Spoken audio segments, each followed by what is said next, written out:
Welcome back to another technical deep dive here in the Debug Zone.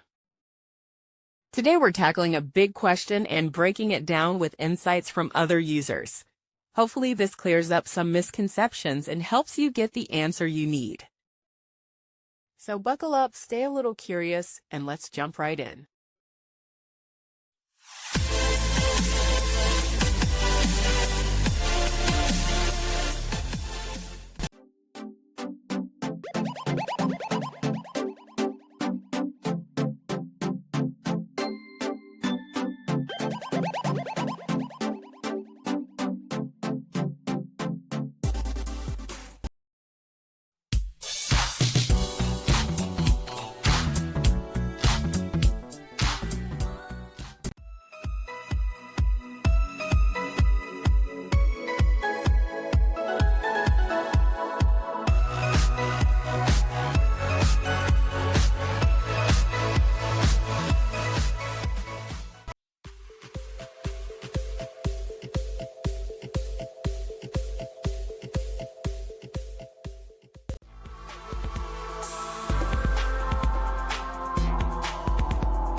And that's a wrap.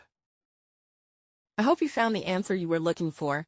If you did, take a second to hit that subscribe button. It really helps out. And let me know in the comments which solution worked best for you.